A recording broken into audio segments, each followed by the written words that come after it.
G'day, g'day. This is the Heroes Podcast, and my next guest is Dr. Beverly Lawrence. How are you, Beverly? I'm great, thanks. So, Beverly is a medical intuitive and holistic practitioner. She is helping professionals, holistic professionals, how to become holistic medical intuitives through her Dancing Bear Enlightenment Academy. And through her Dancing Bear Healing Center, she helps people with complex chronic conditions return to and maintain optimal health. She's a holistic professional, medical intuitive, energy, shamanic practitioner, as well as a medical hypnotherapist. Wow. Welcome on the show, Beverly. Oh, thank you. It's great to be here. Well, do you want to just tell us, like, how did this happen to you? Like, what has made you to be mouthful of certification? Overachiever. I mean, that's the tip of the iceberg. If I tell Tell people me. everything, they get overwhelmed. Yeah, I had an abusive childhood. I survived because I played the clarinet. So I was in my room either studying or playing the clarinet, or I went camping or what have you. Anything I could do to get away from the abusive family. And I was promised, I had scholarships to 2 universities, music scholarships, and my parents wouldn't help me. And they said, if you get good grades, we will pay for you to go to college. And so I got good grades. I was president of the National Music Honor Society. I was honor roll. And my senior year, they said, well, we can't afford to help you. And I got angry. And when I graduated, I left home. And this was my send off. My dad was screaming, you can't do anything. You don't know anything. You'll never amount to anything. You'll be back in 6 months. And I also bred birds. My grandmother bred canaries, and I fell in love with birds. So I bred parakeets. So my mother, who was very religious and said, never, ever use the Lord's name in vain, was screaming, take the birds, take the goddamn birds. And if you knew how she got upset if anybody said anything like goddamn, she got really upset. So that was my send off into life. Okay. So yeah, I became an overachiever because I had to prove myself. So I've got like 8 degrees. I kept going back to school and changing careers. I paid my way through college. And they I had really poor people skills, and I was pre-med in high school. I wanted to be a doctor, and if your parents don't help you, how are you going to pay? So I thought, well, I'm just going to make money. So I got my first degree in computer science, and I went into the computer industry. I was very successful, got really stressed out. And I knew that I wanted to become a manager. So I went back to school and I got a bachelor's in organizational behavior because I needed people skills. I had no people skills. I was terrible. And I wanted to learn how to write. I was terrible at writing, so I learned how to write. And when I got really, really sick, I started having near-death experiences. I was in an abusive marriage. I recreated my childhood I became my mother. I was married to my father, and it was a very abusive environment. I was codependent. He was passive aggressive. It was just nasty. And I was miserable. And I filed for divorce because I kept going into anaphylactic shock. I was in and out of the hospital to the emergency room. I had 5 near-death experiences. And I finally went to a doctor who said, you need to meditate. And I went, meditate? Are you kidding me? Meditate? I figured I had nothing to lose at that point. What the heck? So I started meditating, and within a few months, I completely transformed.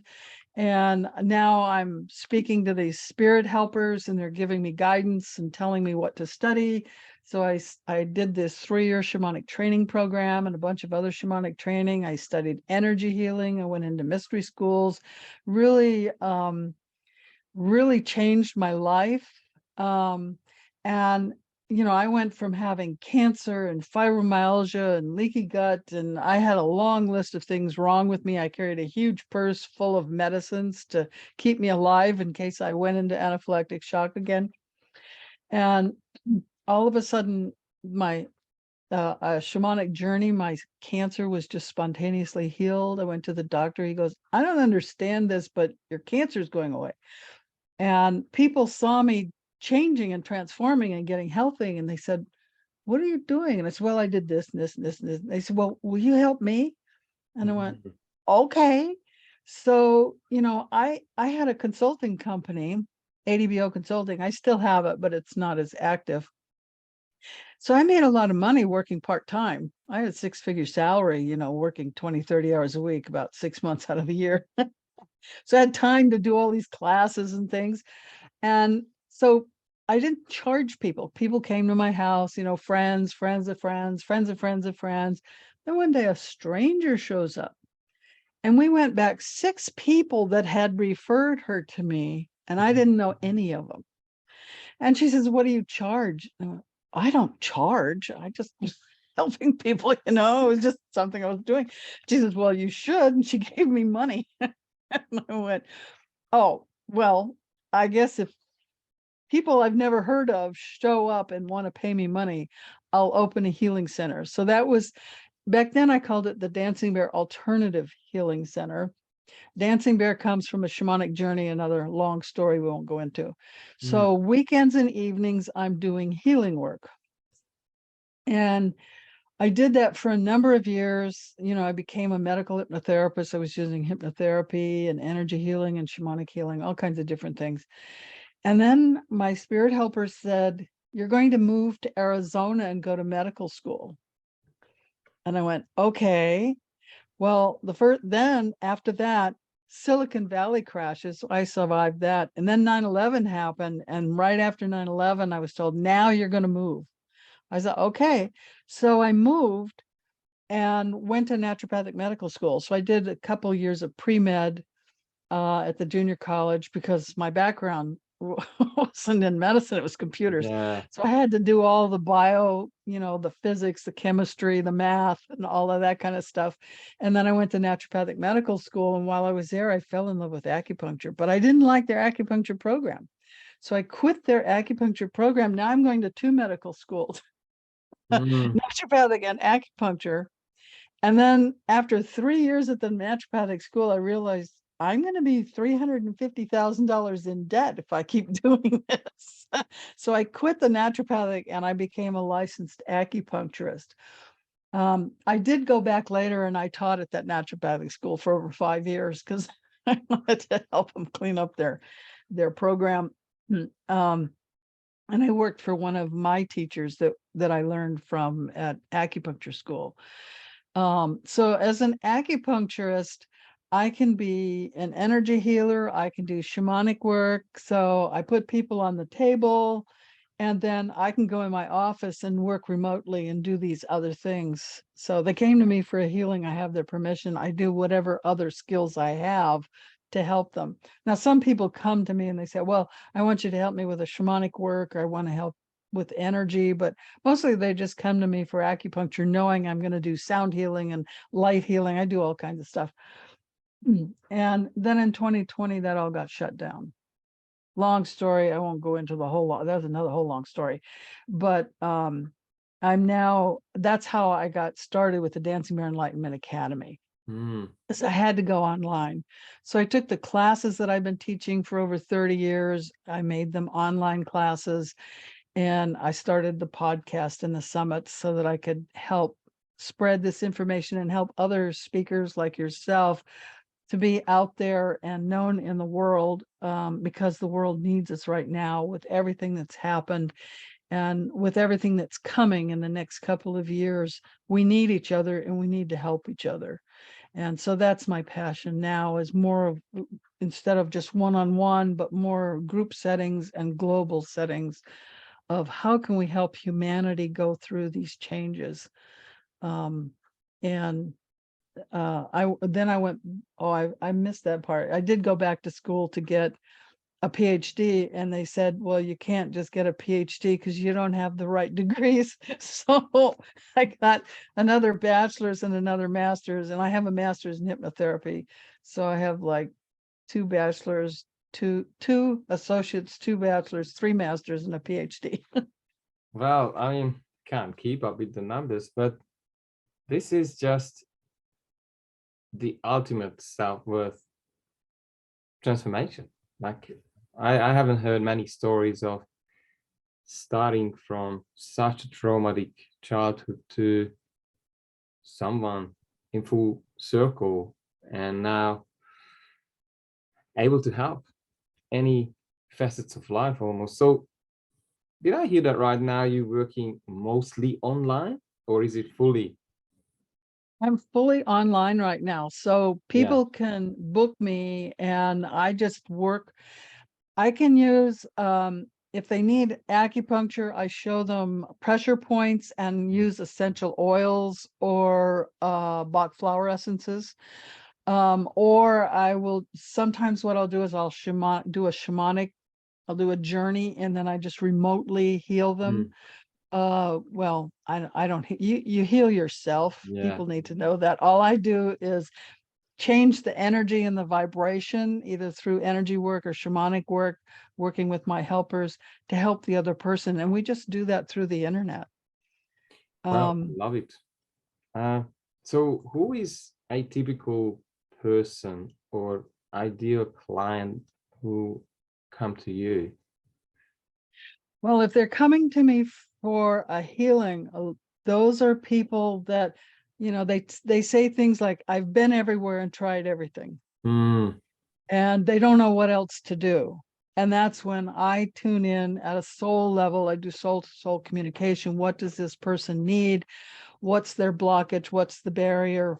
And sometimes it's from a past life, so they don't even remember it because it hasn't come through yet. Sometimes it's a trauma that they've forgotten. A lot of times it's trauma based. Occasionally I get people who have an attached entity, so I have to clear the entity. A lot of people think it's okay to channel. It's not okay. That's how you get attached entities.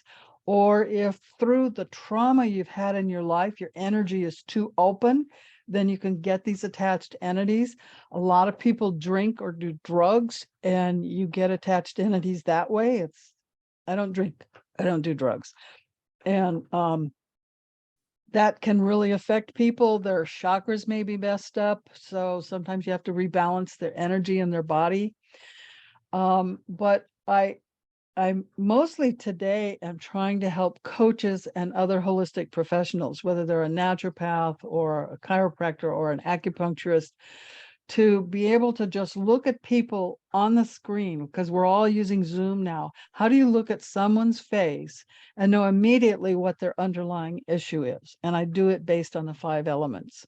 okay. And so I can teach people how to look at people, get their birth date, and really zero in on what's their weak link. I can give you an example. I was talking to a woman like yourself.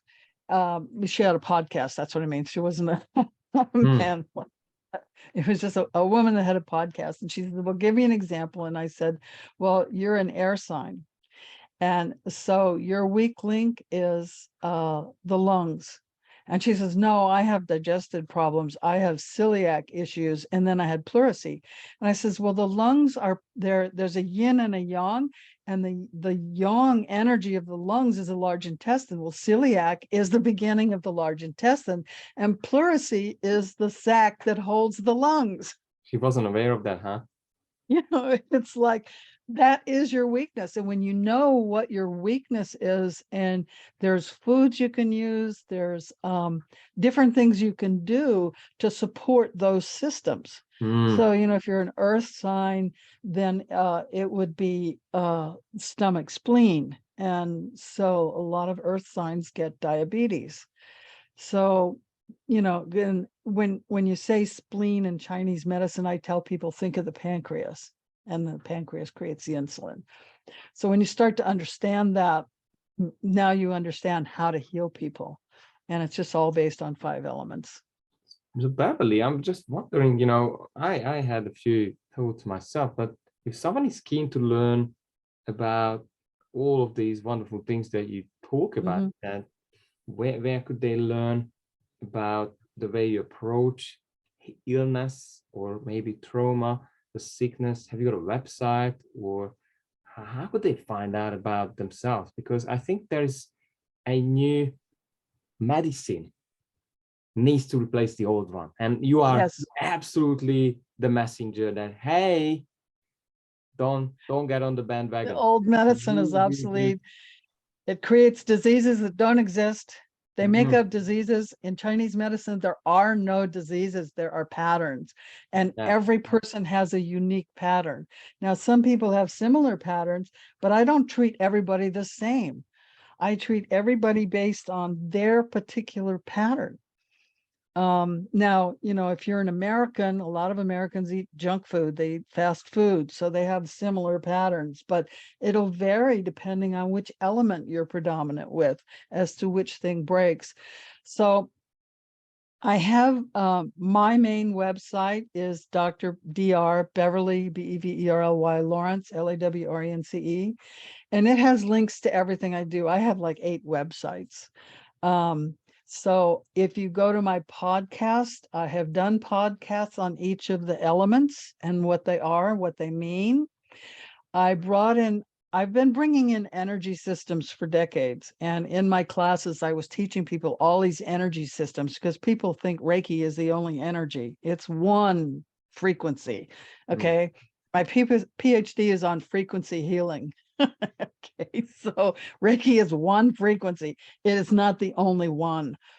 And so I was bringing in all these different energy systems to teach people so that they could use the appropriate frequency for whatever they're dealing with. And when I started the Dancing Bear Enlightenment Academy, I sat down and talked to the source and I said, all of those energy systems, they're obsolete. Humanity's vibration has changed. We've been through a massive trauma. We are now ready for something different, and it needs to be a higher frequency, something where we can raise our vibration. And, I ask for stuff, and it just comes through, and boom. And what I saw was this diamond in my third eye and all these sparkling lights. And so I called it divine source light, but I realized it's really diamond source light. I'm sorry, I called it diamond source light, but I realized it's really divine source light. Mm. And instead of just keeping it for myself and selling it, I gave it away. So on my podcast, I have had podcasts on how to use it, and there is a podcast where I give the empowerment, but you don't actually have to have an empowerment. If you know how to connect to source, you will get the empowerment. So you can either just get it yourself or you can go to my podcast. Um, it can be now. I created a web page. So if you go divinesourcelight.com or diamondsourcelight.com, whichever Mm. word you prefer. Some people don't like the word divine. If you go there, there's a web page that tells you how to use it. And there's a video because there's a medical Qigong way that you can literally give yourself the equivalent of an acupuncture treatment by doing these certain steps. And there's me showing you how to do it on that web page.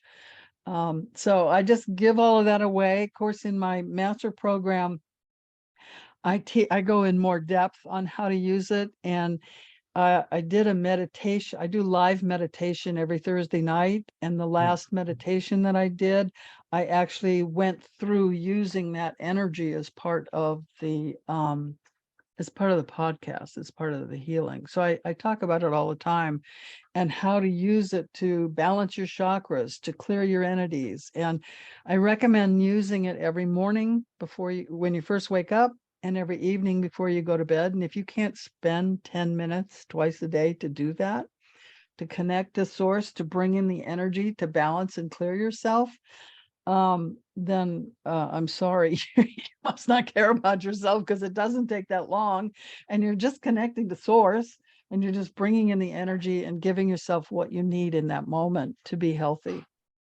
Very powerful. Mm. And it's free. I don't charge for it. It's free. It's out there in the internet. I hear you. I was just wondering, when you told your story, Mhm. what was the biggest learning, probably out of those NDEs that you mentioned? I had a few myself, but Mhm. what did you learn, if there's anything? Well, the first one was when my daughter was born, and I was actually an atheist. Mm, And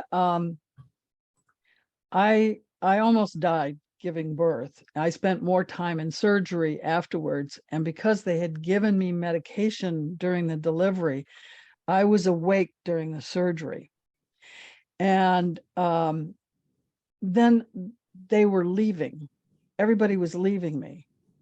And then I realized they weren't leaving me. I was moving oh, yeah. my body. I tried to raise my hand. I realized I didn't have a hand. I tried to scream, realized I didn't have a voice. And I don't know who I thought I was talking to, but I started screaming in my head anyway, or whatever I was at that time. I just had a baby and I'm going to take care of her and I'm not leaving now. I So love then it. the next thing I know, I'm back in my body. Don't- And I didn't know, I mean, this was a long time ago, and I didn't know about near-death experiences. It wasn't, Daniel Brinkley hadn't written his book, and none of that. So I just wrote it off as a hallucination. No.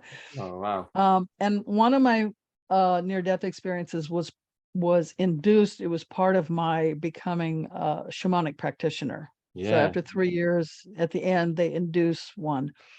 But there were three that happened pretty close to each other.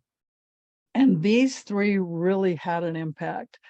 So the first one, I ended up at the Akashic Records, and there were all of these people, and they were from many different lifetimes, Mm, and they were all mad at me.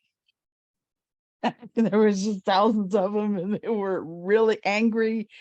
And I'm looking around, and I go, doesn't anybody like me? And there was a couple of people in the back jumping up saying, "What?"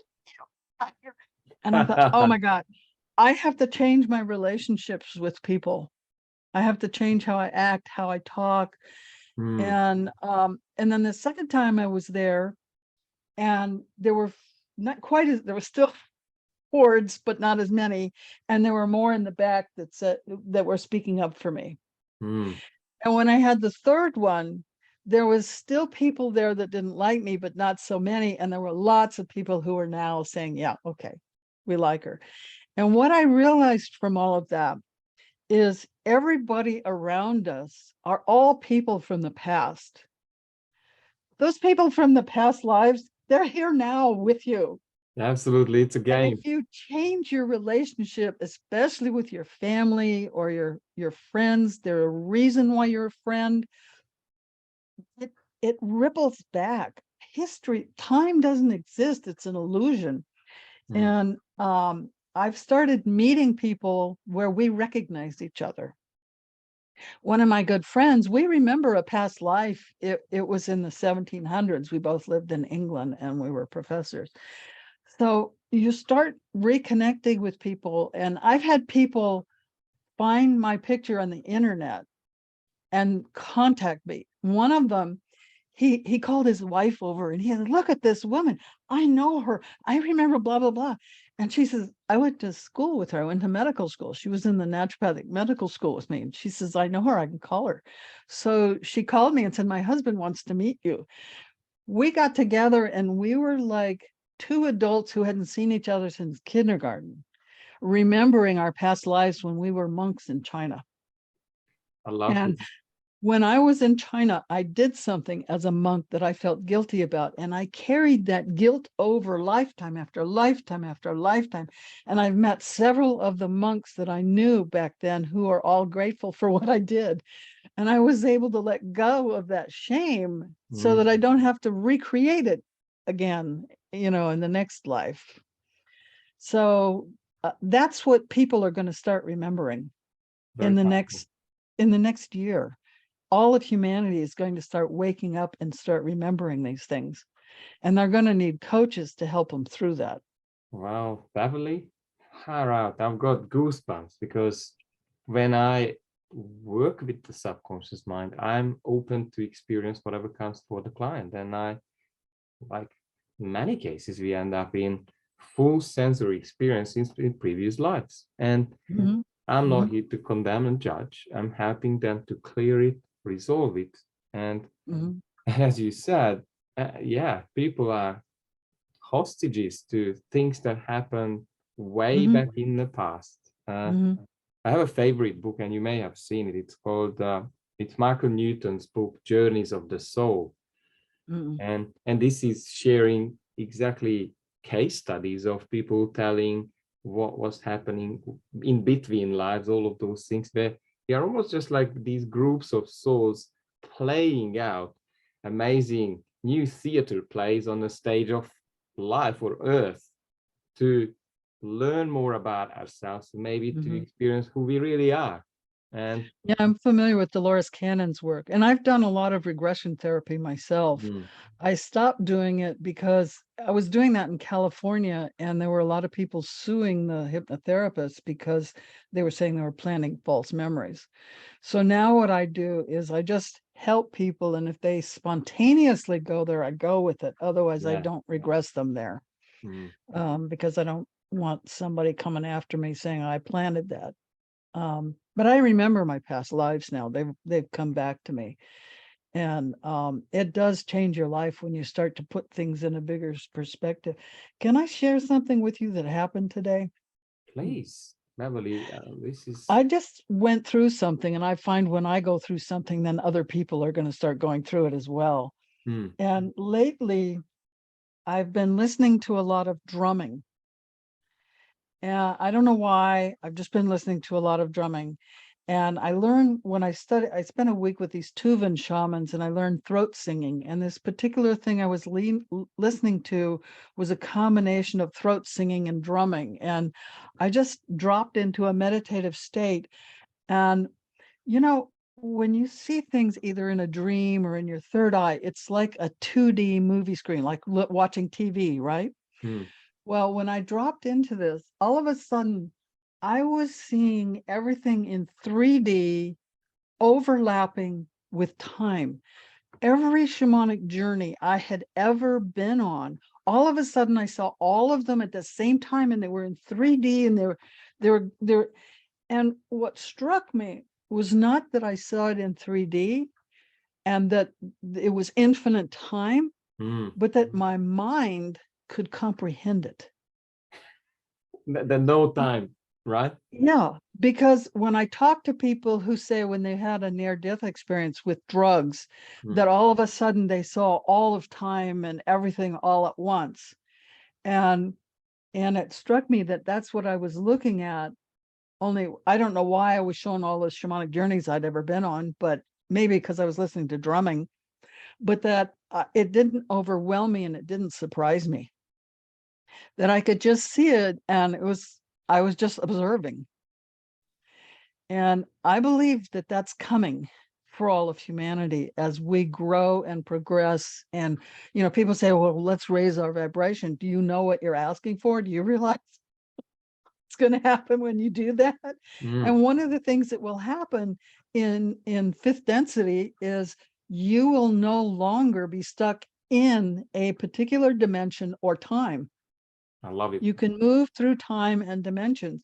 Fourth dimension prepares you for that. You see time, but you can't manipulate it. In fifth density, you can actually manipulate time. You just move through to where you want to be by your conscious intention.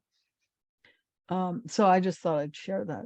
Well, I'm getting really excited because I've been studying a lot about, other species. I want to bring you back to, is there anything else that you wanted to share, a golden nugget that you would really want to have the audience as a takeaway? Well, number one, never give up. Um, Listen to your higher guidance. And the words that I always like to leave people with is be the light you want to see in the world. Very powerful. So what would you be I really want to ask this question. What would you want to be celebrating 5 years from now? If you really were able to stay on purpose, and tell me. That humanity is no longer slaves and they're free. Right now, I don't care whether you're, I'm an independent. I don't like either party. But whether you're a Democrat or a Republican, you're brainwashed and you're stuck in a belief system. And that belief system has enslaved you. And you need to break free and come into the middle. And even people you think you disagree with, you're just coming from two different perspectives. There's a hermetic principle that I really like. Within every lie is a truth, and within every truth is a lie. So you're both right and you're both wrong. So celebrate where you can compromise and agree, because it's so important to be together as one. Well, very powerful, Beverly. Like, it very resonates. The dichotomy has to dissolve. This vax, anti-vax, Democrat. Like this is created to divide. And has to go. We need to transcend this and probably look for connection, right? Yes. Wonderful. Is there anything else that you want to share before we finish? Well, probably I've shared enough. I mean, I could go on for a long time. I have so many stories to tell. It's just, I think the biggest thing is to appreciate what you do have. Right now, a lot of people are saying, oh, I don't have money, I don't have food, I don't have heat. Appreciate what you do have. I mean, like right now, I'm so cold, I'm shivering. But I still have some heat, and there are people who have no heat at all right now. I have a roof over my head. There are people who are homeless or living in a tent. I have running water, I have electricity. These are a big deal to some people. So whatever you do have, really appreciate it. I love it. Beverly, thank you very much for your time. I loved connecting with you. And yeah, the world needs to hear you. I would love you to be on every media channel, because ultimately there is another reality. And that needs to be shared with people. And I believe the school system, mainstream media will not talk about this because it's not in the interest of who is ruling the planet for now. But it is about to change, and I think they are afraid. Thank you very much. It's been wonderful to be here. Thank you.